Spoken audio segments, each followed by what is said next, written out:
Tia Arellano. Miss Mel, Miss Vicky, Emil.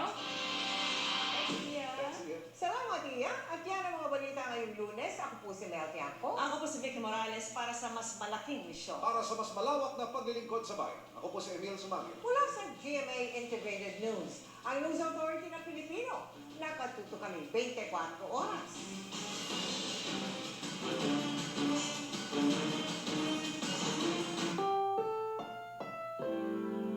Ang programang ito ay rated SPG. Striktong patnubay at gabay ng magulang ang kailangan. Maaaring may masiselang tema, lengguwahe, karahasan, sexual, horror o droga na hindi angkop sa mga bata.